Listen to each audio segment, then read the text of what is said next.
আমরা এই মামলার শুরু থেকেই এই বিষয়টা নিয়ে প্রশ্ন উত্থাপন করেছি যে এখানে যে তদন্ত প্রতিবেদন বা যে ফর্মাল চার্জ এসেছে, ফর্মাল চার্জের যে ঘটনার বিবরণ এসেছে, এটা পুরোপুরি ওয়ান সাইডেড। জুলাই আগস্টে বাংলাদেশে যে ঘটনাগুলো ঘটেছে তার একটা দিক তাও প্রসিকিউশন নিজেদের মন গড়া ভাবে এখানে উপস্থাপন করেছে। সেখানকার সার্বিক পরিস্থিতি, ওই সময় কি পরিস্থিতি ছিল সেটা এখানে প্রসিকিউশন আনেনি। সেখানে যে সহিংসতাগুলো হয়েছে একদম জুলাইয়ের মাঝামাঝি থেকে 5ই আগস্ট পর্যন্ত এবং তার পরবর্তী সময়ে, সেগুলোর ব্যাপারে প্রসিকিউশনের অভিযোগপত্রে একটি শব্দ, একটি লাইনও নেই। ঘটনাগুলো কি তাহলে ঘটেনি? জাতিসংঘের প্রতিবেদনে কিন্তু অনেকগুলো ঘটনা এখানে এসেছে। আপনি যেমনটি বলছেন নরসিংদীর জেলখানায় আক্রমণ করে 800 বন্দীকে ছাড়িয়ে নেওয়া, যার মধ্যে 9 জন চিহ্নিত জঙ্গি ছিলেন। তারপরে বিভিন্ন রাষ্ট্রীয় স্থাপনায় হামলা, বিভিন্ন নিউজ চ্যানেলে, বিভিন্ন মিডিয়া হাউসে হামলা, এটা আগস্টের 1, 2, 3 তারিখে ওই সময় হয়েছে। এই ঘটনাগুলো কিন্তু জাতিসংঘের প্রতিবেদনে এসেছে। এবং 19শে জুলাই যাত্রাবাড়ি রায়েরবাগে 2 জন পুলিশকে পিটিয়ে মেরে তাদেরকে ওভারব্রিজের সাথে ঝুলিয়ে রাখা, এই বিষয়গুলো জাতিসংঘের প্রতিবেদনে এসেছে। কিন্তু ঘটনার এই দিকগুলো প্রসিকিউশন আনেনি। যেখানে সহিংসতা হয়েছে, যেখানে আইন শৃঙ্খলা রক্ষাকারী বাহিনীর সাথে তাদের সংঘর্ষ হয়েছে, সেটা কেন হয়েছে, পেছনের কারণটা কি, এগুলো তদন্তকারী কর্মকর্তা এগুলোর বিষয়ে কোনো তদন্তই করেনি। আমরা প্রশ্ন করেছিলাম তাকে, কিন্তু তিনি এই ঘটনাগুলো ঘটনাস্থলগুলোতেও যাননি, ঘটনাগুলোর বিষয়ে তদন্ত করেননি।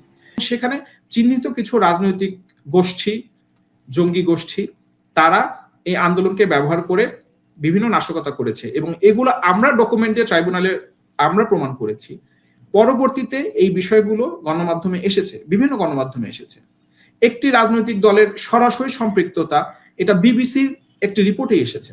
সেখানে সেই দলটির নায়েবে আমির তিনি স্পষ্ট বলেছেন এই আন্দোলনে তারা পরিচয় গোপন করে তাদের দল এবং তাদের ছাত্র সংগঠন অংশগ্রহণ করেছে এবং তারা খুব সতর্ক ছিলেন, কৌশলী ছিলেন যেন তাদের পরিচয়টা প্রকাশ না পায়।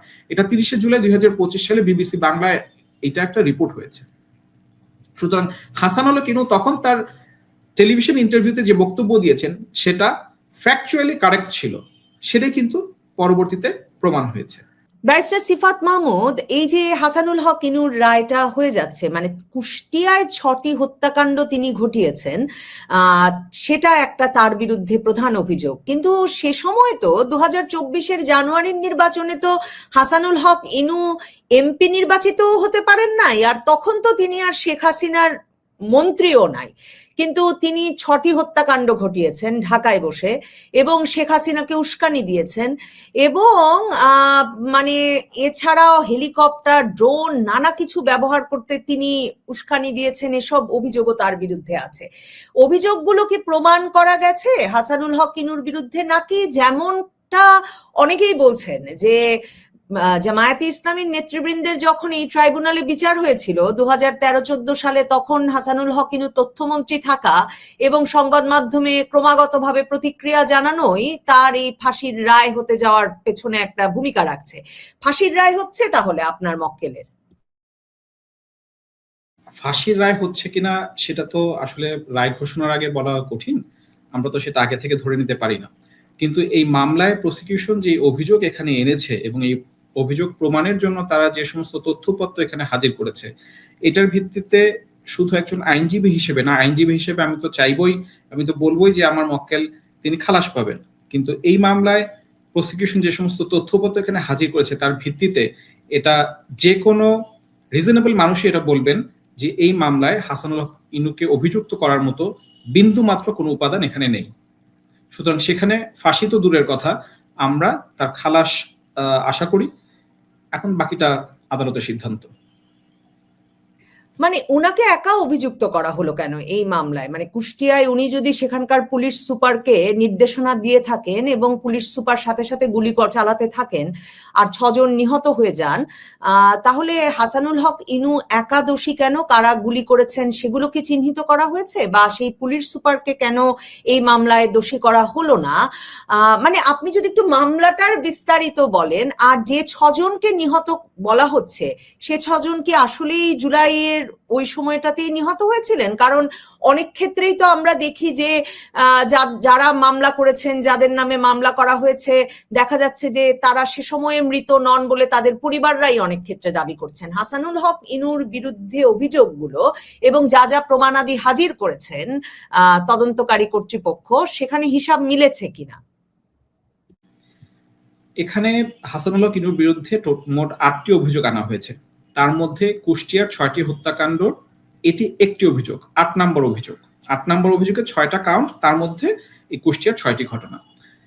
কুষ্টিয়ার 6টি ঘটনা দিয়ে যদি শুরু করি, এই ঘটনায় যারা নিহত হয়েছেন তারা, তাদের পরিবারের সদস্যরা এবং একটি মামলায় তাদের একজন পরিচিত ব্যক্তি, তারা কুষ্টিয়া সদর থানায় 5টি এফআইআর করেছেন, মামলা করেছেন, এবং আরেকজন ভিকটিমের পরিবারের পক্ষ থেকে কুষ্টিয়া আদালতে সিআর মামলা একটি করা হয়েছে, যেটা পিবিআই কে তদন্তের নির্দেশ দিয়েছিলেন ওখানকার আদালত। এই 6টি মামলায় ঘটনার যে বিবরণ দেওয়া হয়েছে এবং যে সমস্ত আসামিদের নাম উল্লেখ করা হয়েছে, সেখানে কোথাও হাসানুল হক ইনু বা জাসদের কারো নাম উল্লেখ করা হয়নি। এবং সেখানে ঘটনার যে বিবরণ, সেই বিবরণ এবং এই ট্রাইব্যুনালের প্রসিকিউশন ঘটনার যে বিবরণ দিয়েছে, এর মধ্যে বেশ তারতম্য রয়েছে, বেশ গরমিল এখানে আমরা পেয়েছি। এবং আমরা এই মামলার ইনভেস্টিগেশন অফিসারকে তার জেরায় প্রশ্ন করেছিলাম, তিনি এই মামলাগুলোর বিষয়ে জানেন কিনা বা তদন্ত করেছেন কিনা। তিনি সোজাসাপটা উত্তর দিয়েছেন, এই মামলাগুলোর বিষয়ে তার কোনো ধারণা নেই।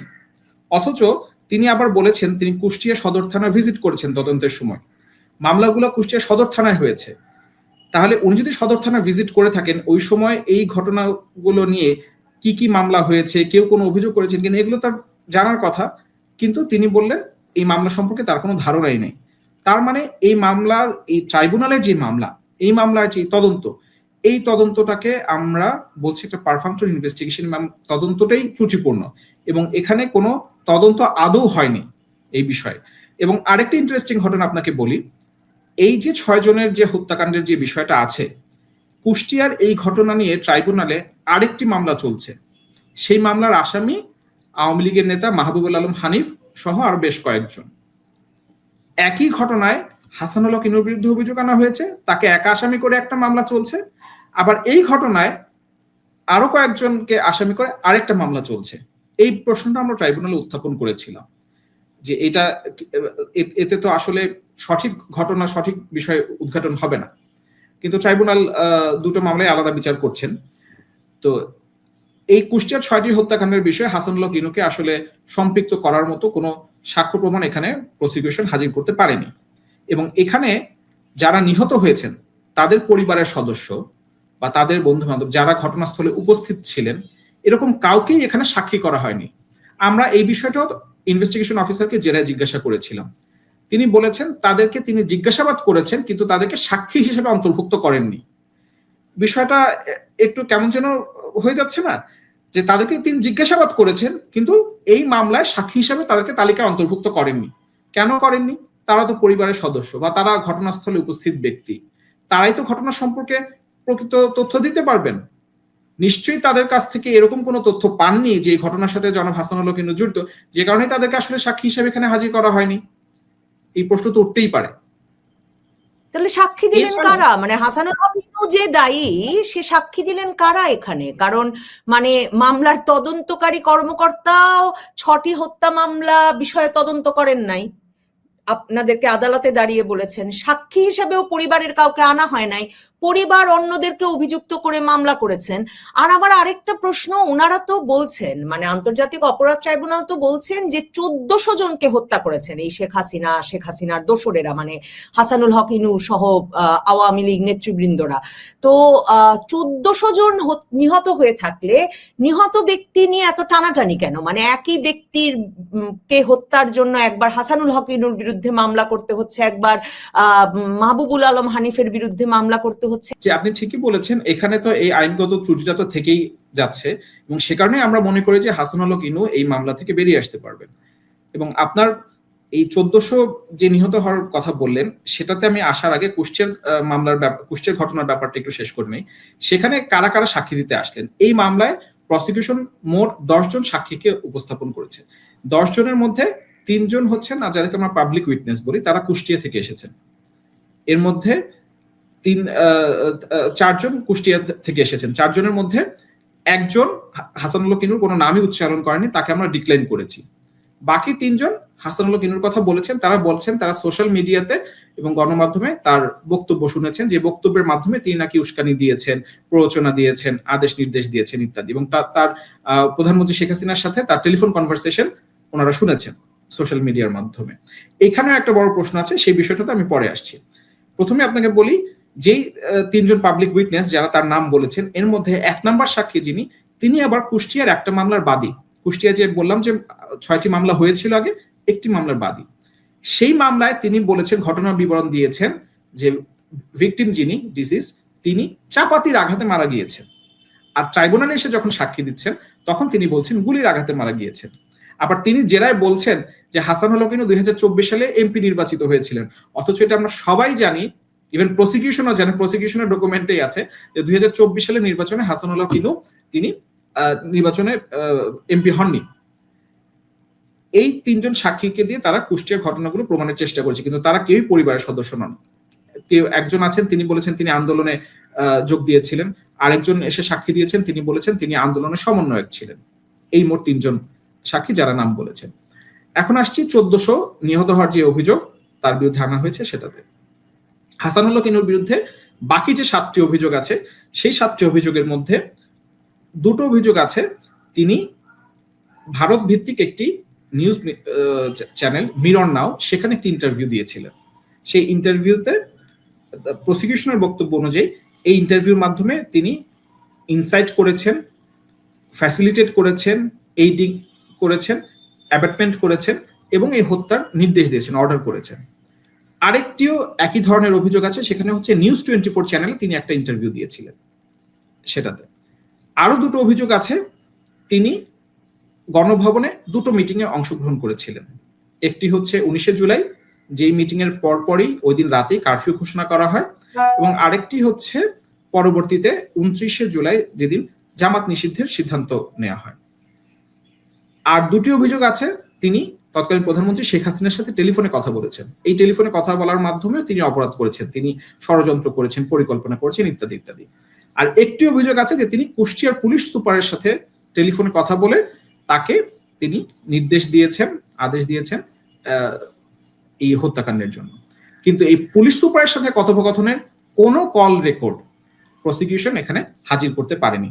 এমনকি এই পুলিশ সুপার, আমরা বলছি এই পুলিশ সুপার এখনো চাকরি করছেন, তাকে আসামিও করেননি, তাকে সাক্ষীও করেননি।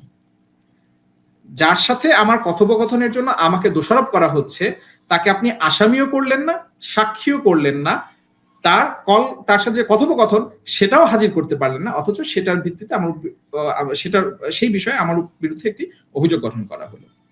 এখন আসি তার মিরর নাও এবং নিউজ 24-এ তার যে ইন্টারভিউ, সেই ইন্টারভিউতে কোথাও তিনি এই কোনো হত্যাকাণ্ড সমর্থন করে বা হত্যাকাণ্ডের পক্ষে কোনো ধরনের কোনো কথা বা আন্দোলন দমন করতে হবে, নির্যাতন করতে হবে, নিপীড়ন করতে হবে, এই ধরনের কোনো কথাবার্তা তিনি বলেননি। এটা এখনো সোশ্যাল মিডিয়াতে আছে এই ইন্টারভিউগুলো।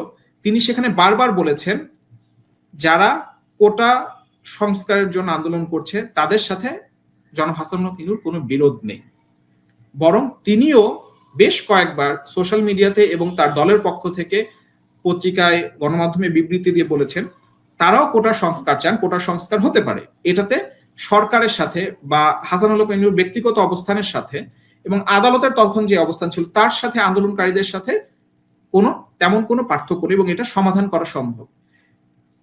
কিন্তু যারা এই আন্দোলনের নামে বা আন্দোলনকে পুঁজি করে নাশকতা করেছে, তিনি তাদের বিরুদ্ধে কথা বলেছেন এবং সেখানে চিহ্নিত কিছু রাজনৈতিক গোষ্ঠী, জঙ্গি গোষ্ঠী, তারা এই আন্দোলনকে ব্যবহার করে বিভিন্ন নাশকতা করেছে এবং এগুলো আমরা ডকুমেন্টে ট্রাইব্যুনালে আমরা প্রমাণ করেছি।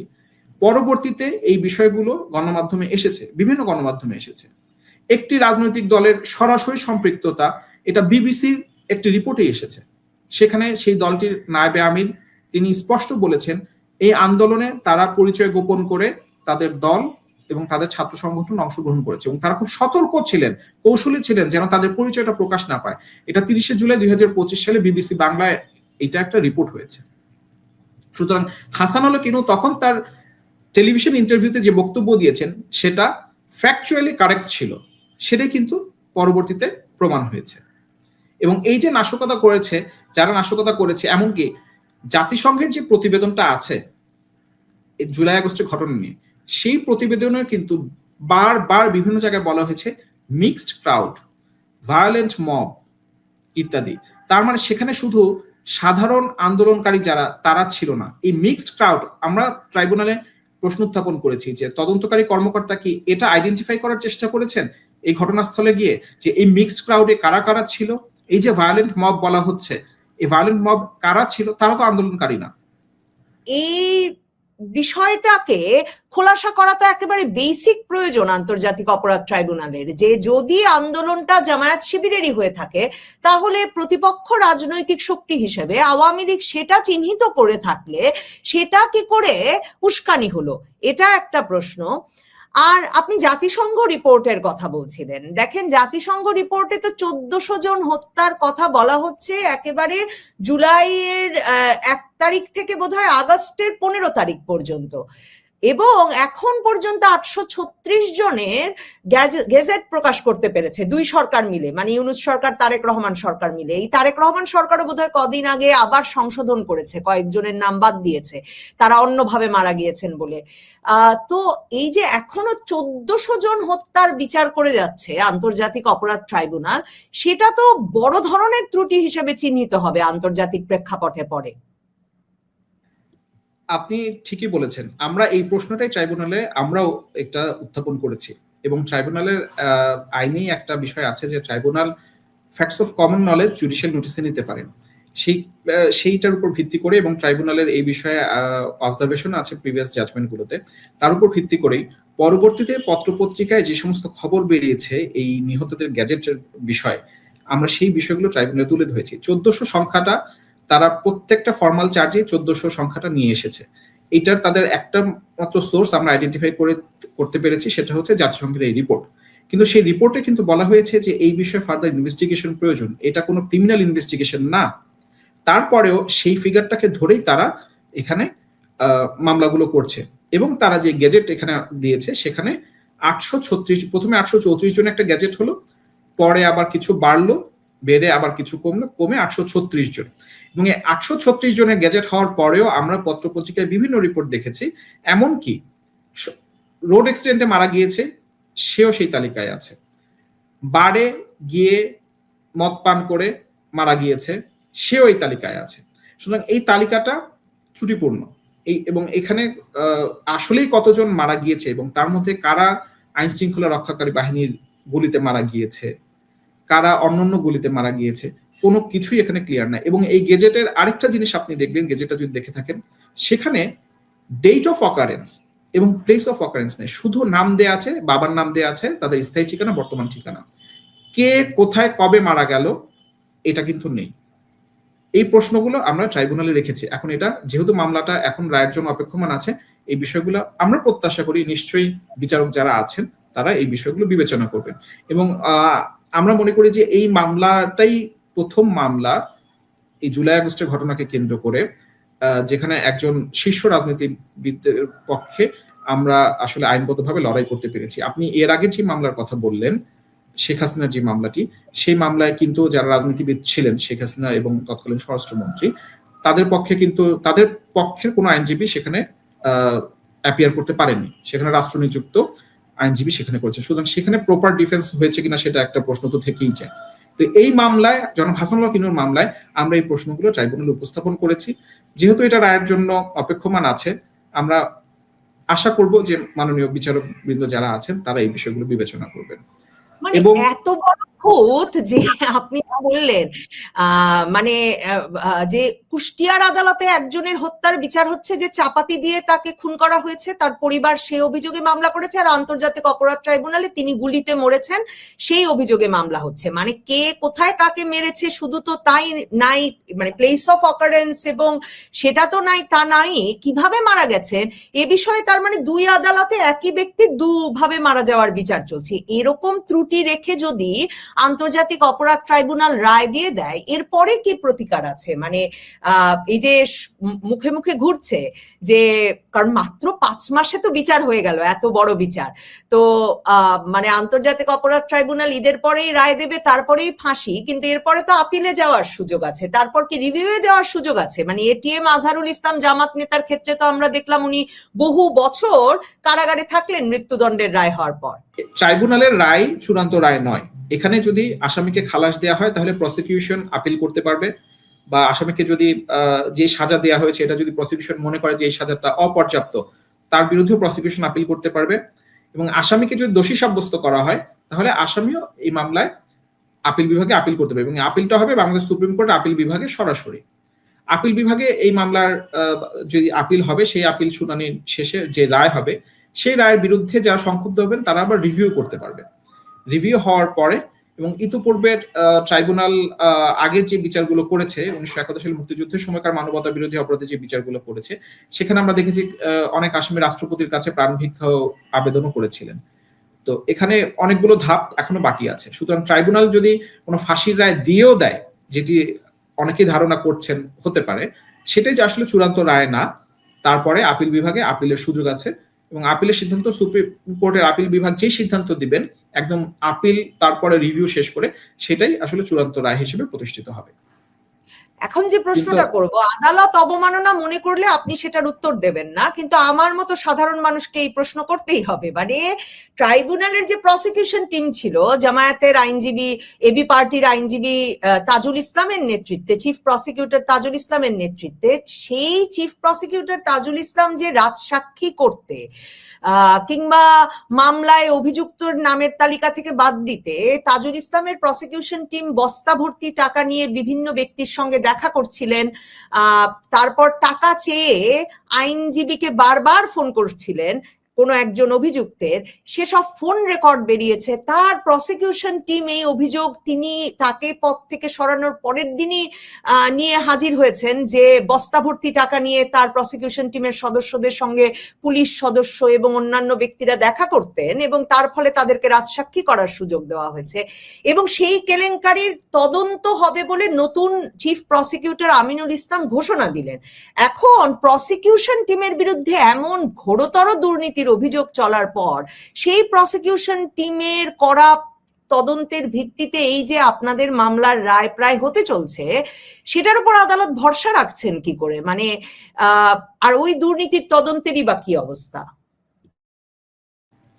দেখুন, এই প্রশ্নগুলো আমরাও ট্রাইব্যুনালে করেছিলাম যখন তাজুল ইসলাম ট্রাইব্যুনাল থেকে পদত্যাগ করলেন এবং নতুন চিফ প্রসিকিউটর নিয়োগ পেলেন। তখন আমরা ট্রাইব্যুনালে এই মামলাটি পুনর্তদন্তের জন্য একটি আবেদন করেছিলাম। ট্রাইব্যুনাল আমাদের আবেদনটি গ্রহণ করেননি, এবং তাজুল ইসলাম সহ যাদের বিরুদ্ধে অভিযোগ এখানে বিভিন্ন গণমাধ্যমে এসেছে, শুধুমাত্র জনাব তাজুল ইসলাম এবং আরেকজন প্রসিকিউটর সাইমুম রেজা, এই দুইজন ট্রাইব্যুনাল থেকে পদত্যাগ করেছেন। কিন্তু তাজুল ইসলাম সাহেবের সাথে নিয়োগপ্রাপ্ত বাকি প্রসিকিউটররা কিন্তু এখানে আছেন এবং তারাই এই মামলা করছেন। আদালত অবমাননার যে বিষয়টা বললেন, আমি এটাকে আসলে আদালত অবমাননার মতো মনে করছি না, তাই আপনার প্রশ্নের উত্তর দিচ্ছি। কারণ আদালতের বিরুদ্ধে কিছু বলছি না। প্রসিকিউশনের সমালোচনা করা তো একজন ডিফেন্স লয়ার হিসেবে এটা তো আমার অধিকার, আমি প্রসিকিউশনের সমালোচনা করতেই পারি। এই যে প্রসিকিউশন টিম, তাজুল ইসলামের নেতৃত্বাধীন প্রসিকিউশন টিম, তারা এই মামলার যে ফর্মাল চার্জ দিয়েছে, আপনি যদি এই অভিযোগগুলোর ধরনগুলো একটু পড়েন, এবং এই অভিযোগের আগে তারা একটি রাজনৈতিক পটভূমি ব্যাখ্যা করার চেষ্টা করেছেন, এবং এইটা আমরা ট্রাইব্যুনালে আমাদের যে ডিসচার্জ পিটিশন সেখানেও আমরা বলেছি, এবং আমরা যে একটি পরবর্তীতে মামলা শেষ করার পরে যে একটি লিখিত আর্গুমেন্ট দিয়েছি সেখানে আমরা বলেছি। আমাদের কাছে পুরো বিষয়টাতেই মনে হয়েছে জনাব হাসানুল হক ইনু তার জামাতের বিরুদ্ধে, স্বাধীনতা বিরোধীদের বিরুদ্ধে যে অবস্থান, সেই অবস্থানের কারণেই ওই জামাত এবং স্বাধীনতা বিরোধীদের মদতপুষ্ট যে প্রসিকিউশন টিম যারা ছিল, তারা এই মামলাটি একেবারেই রাজনৈতিক প্রতিহিংসামূলক এই মামলাটি তারা তার বিরুদ্ধে এখানে আনয়ন করেছে, এবং এটার মাধ্যমে তারা জামাতকে গ্লোরিফাই করার চেষ্টা করেছে, এবং জনাব হাসানুল হক ইনুর মতো একজন বীর মুক্তিযোদ্ধা যিনি বাংলাদেশের স্বাধীনতার ইতিহাসের সাথে ওতপ্রোতভাবে জড়িত, তাকে এখানে হেনস্থা করার জন্য এই কাজটি তারা করেছে। আপনার কাছে আরেকটা প্রশ্ন না করলেই নয়, জাতিসংঘের রিপোর্ট নিয়ে কথা উঠলো তো, আর হাসানুল হক ইনুর মামলার অভিযোগ গুলো দেখার সময় দেখছিলাম ওই যে হেলিকপ্টার দিয়ে গুলি ছোড়া, ড্রোন দিয়ে গুলি ছোড়া, হত্যাকাণ্ড চালানো, এসব অভিযোগও তার বিরুদ্ধে আছে। জাতিসংঘের রিপোর্টে কিন্তু স্পষ্টভাবে জাতিসংঘ বলেছে তারা কোনো প্রমাণ পায় নাই যে হেলিকপ্টার থেকে কোনো গুলি ছোড়া হয়েছে, এবং সেখানে স্পষ্ট করে লেখা আছে যে বরং ওই যে কাঁদানে গ্যাসের যে লঞ্চার গুলো, সেগুলো যখন হেলিকপ্টার থেকে ছোড়া হয় তখন অনেক সময় সাধারণ মানুষের মনে হয় যে গুলি ছোড়া হয়েছে, এবং এখন পর্যন্ত কোনো বাহিনী স্বীকার করে নাই যে তারা গুলি চালিয়েছে। মানে র্যাব তো তখনও সংবাদ সম্মেলন করেছে, পরেও সংবাদ সম্মেলন করেছে যে তারা হেলিকপ্টার থেকে কোনো গুলি ছুড়েনি। তাহলে কি সেনাবাহিনী ছুড়েছে? মানে বাহিনী চিহ্নিত করা হলো না, কারা গুলি ছুড়েছে ঠিক হলো না, কিন্তু হাসানুল হক ইনু কিংবা শেখ হাসিনা হেলিকপ্টার থেকে গুলি ছুড়িয়েছেন।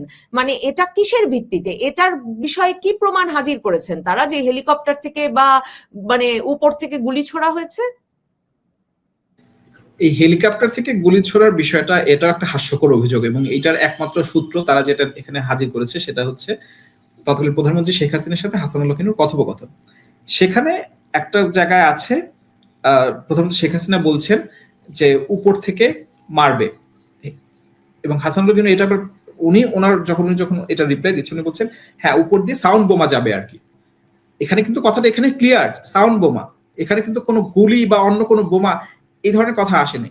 এখন এটাকে যেভাবে করে প্রসিকিউশন বলছে পুরোপুরি এটা মিস ইন্টারপ্রিটেশন। আমি দর্শক যারা আছেন আমি সবাইকে বলবো যে হাসানুল হক ইনু সাহেবের সাথে প্রধানমন্ত্রী শেখ হাসিনার যে কথোপকথন, এটা কিন্তু সোশ্যাল মিডিয়াতে এখন আছে, ইউটিউবে আছে, আপনারা পুরোটা শুনেন। পুরোটা শুনলে আপনারা সেখানে নিজেরাই আপনারা অনুধাবন করবেন যে এটাকে কিভাবে মিস ইন্টারপ্রিট করা হচ্ছে, কিভাবে এটার অপব্যাখ্যা দিয়ে তাকে এখানে দোষারোপ করা হচ্ছে, তাকে এবং শেখ হাসিনা দুজনকেই একই সাথে দোষারোপ করা হচ্ছে।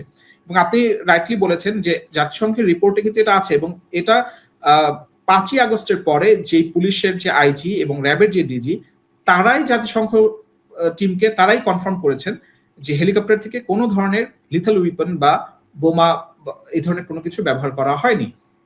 সুতরাং এই অভিযোগটাও আমরা ট্রাইব্যুনালে উপস্থাপন করেছি, এবং আমরা দৃঢ়ভাবে এখানে বলেছি যে এই অভিযোগটা প্রসিকিউশন প্রমাণ করতে পারেনি। কিন্তু মানে শেষ করব, কিন্তু এই যে রাজনৈতিক প্রতিহিংসার বিচার কিনা, এটা যদি আন্তর্জাতিক ট্রাইব্যুনাল যদি সেই অংশটা না মানে প্রণিধানযোগ্য বলে মনে না করেন, মানে তারা যদি সেটা প্রণিধান না করেন, বিবেচনায় না নেন, তাহলে আসলে এই বিচারগুলা হয় কিনা। কারণ সরকার ছিল, সরকারের ক্ষমতায়, তাদের জনবিশৃঙ্খলা রোধ করবার কথা, সহিংসতা রোধ করবার কথা আইন শৃঙ্খলা রক্ষাকারী বাহিনীর, অথচ সেখানে যে ব্যাপক সহিংসতা হচ্ছিল আন্দোলনের নামে সেটা স্বীকার করা হচ্ছে না। কিংবা হাসানুল হক ইনু যেমনটা বলছিলেন যে জামায়াত শিবির জঙ্গি বাহিনী জড়িত, জেলখানাগুলো ভেঙে ভেঙে নরসিংদী থেকে শুরু করে বিভিন্ন জেলখানা ভেঙে ভেঙে জঙ্গিদের বের করে নিয়ে আসা হলো, তারা ব্যাপক মানে দেশীয় অস্ত্রশস্ত্র নিয়ে সহিংসতা চালাতে থাকলো বিভিন্ন জায়গায়, সেসব রিপোর্টেড হলো পর্যন্ত। তখনও জামায়াত শিবির কৃতিত্ব স্বীকার করছে এসব ঘটনার এখন, মানে 5ই আগস্টের পর থেকেও। কিন্তু যারা সহিংসতা দমন করতে গেল, সরকারে ছিল, রাষ্ট্রীয় সম্পদ মানে রক্ষা করতে গেল, তাদের বিরুদ্ধে বিচার হচ্ছে। মানে এই প্রেমিসটা ঠিক না হলে, কোনটার বিচার হওয়া উচিত কোনটার হওয়া উচিত না, তাহলে আসলে সুবিচার কি হয়?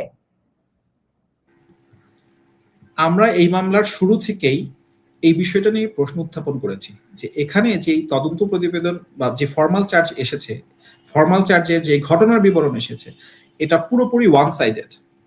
জুলাই আগস্টে বাংলাদেশে যে ঘটনাগুলো ঘটেছে তার একটা দিক তাও প্রসিকিউশন নিজেদের মন গড়া ভাবে এখানে উপস্থাপন করেছে। সেখানকার সার্বিক পরিস্থিতি, ওই সময় কি পরিস্থিতি ছিল সেটা এখানে প্রসিকিউশন আনেনি। সেখানে যে সহিংসতাগুলো হয়েছে একদম জুলাইয়ের মাঝামাঝি থেকে 5ই আগস্ট পর্যন্ত এবং তার পরবর্তী সময়ে, সেগুলোর ব্যাপারে প্রসিকিউশনের অভিযোগপত্রে একটি শব্দ, একটি লাইনও নেই। ঘটনাগুলো কি তাহলে ঘটেনি? জাতিসংঘের প্রতিবেদনেই কিন্তু অনেকগুলো ঘটনা এখানে এসেছে। আপনি যেমনটি বলছেন নরসিংদীর জেলখানায় আক্রমণ করে 800 বন্দীকে ছাড়িয়ে নেওয়া, যার মধ্যে 9 জন চিহ্নিত জঙ্গি ছিলেন। তারপরে বিভিন্ন রাষ্ট্রীয় স্থাপনায় হামলা, বিভিন্ন নিউজ চ্যানেলে, বিভিন্ন মিডিয়া হাউসে হামলা, এটা আগস্টের 1, 2, 3 তারিখে ওই সময় হয়েছে। এই ঘটনাগুলো কিন্তু জাতিসংঘের প্রতিবেদনে এসেছে। এবং 19শে জুলাই যাত্রাবাড়ি রায়েরবাগে 2 জন পুলিশকে পিটিয়ে মেরে তাদেরকে ওভারব্রিজের সাথে ঝুলিয়ে রাখা, এই বিষয়গুলো জাতিসংঘের প্রতিবেদনে এসেছে। কিন্তু ঘটনার এই দিকগুলো প্রসিকিউশন আনেনি। যেখানে সহিংসতা হয়েছে, যেখানে আইনশৃঙ্খলা রক্ষাকারী বাহিনীর সাথে তাদের সংঘর্ষ হয়েছে, সেটা কেন হয়েছে, পেছনের কারণটা কি, এগুলো তদন্তকারী কর্মকর্তা এগুলোর বিষয়ে কোনো তদন্তই করেনি। আমরা প্রশ্ন করেছিলাম তাকে, কিন্তু তিনি এই ঘটনাগুলো ঘটনাস্থলগুলোতেও যাননি, ঘটনাগুলোর বিষয়ে তদন্ত করেননি।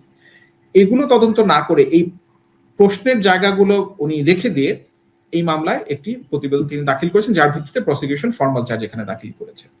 সুতরাং এখানে এই প্রসিকিউশন যে অভিযোগ এনেছে এবং এটার ভিত্তিতে যে বিচার, আমরা শুরু থেকে শেষ পর্যন্ত এই প্রশ্নটা করে গিয়েছি। এবং এখানে দেখা যাচ্ছে যে অন্তর্বর্তী সরকার যারা ছিলেন তারা একটি দায় মুক্তি দিয়েছেন। এই দায় মুক্তির আওতাটা কি হবে সেটাও নিশ্চয়ই আদালতের বিবেচনা করা উচিত, কারণ ঘটনাটা একপাক্ষিক, কোনোভাবে একপাক্ষিক ছিল না। এবং যত দিন যাচ্ছে তত নতুন নতুন তথ্য আমরা জানতে পারছি, সে সময়কার যারা কুশীলব ছিলেন তাদের মাধ্যমে আমরা জানতে পারছি। স্নাইপারের ব্যবহার, এটা সম্পর্কে অন্তর্বর্তী সরকারের প্রথম যে স্বরাষ্ট্র উপদেষ্টা ছিলেন তিনি বলেছেন, তিনি পরবর্তীতে অন্তর্বর্তী সরকার চলে যাওয়ার পরেও বলেছেন, তিনি বলেছেন, তিনি ক্লিয়ারলি না বললেও তিনি বলেছেন যে তিনি বারবার চেয়েছিলেন বিষয়টার তদন্ত হোক, কিন্তু তদন্ত হয়নি। আপনার অনুষ্ঠানেও সম্ভবত আপনি এটার উপর একটা অনুষ্ঠান করেছিলেন, তদন্ত কিন্তু হয়নি। পরবর্তীতে আইন উপদেষ্টা যিনি ছিলেন আসিফ নজরুল, ডক্টর আসিফ নজরুল, তিনিও কিন্তু বিবিসি বাংলাকে একটি সাক্ষাৎকারে বলেছেন যে 5ই আগস্টের কয়েকদিন আগে তাকে একজন, তার কাছে মনে হচ্ছে তিনি সেনা কর্মকর্তা, তাকে বলেছে যে স্নাইপারের ব্যবহার হচ্ছে। তাহলে স্নাইপার কারা ব্যবহার করলো? এটা তো পুলিশের কাছে ছিল না, পুলিশ তো এটা ব্যবহার করে না। সুতরাং জুলাই আগস্টের সার্বিক ঘটনার কোনো পূর্ণাঙ্গ তদন্ত এখন পর্যন্ত হয়নি, বরং সেটা না করে যাদেরকে এখানে অভিযুক্ত করে আসামি করা হচ্ছে এটা পুরোপুরি রাজনৈতিক প্রতিহিংসামূলক এবং রাজনৈতিক উদ্দেশ্যে এটা করা হচ্ছে। সেখানে যদি আইন শৃঙ্খলা রক্ষাকারী বাহিনীর কোনো সদস্য যদি অতিরিক্ত বল প্রয়োগ করে থাকেন, সেটার যেমন আইডেন্টিফাই করা উচিত এবং কেন করেছেন সেটা তদন্ত করে দেখা উচিত। যদি আসলে অতিরিক্ত বল প্রয়োগ করে কাউকে মেরে থাকেন সেটারও বিচার হওয়া উচিত।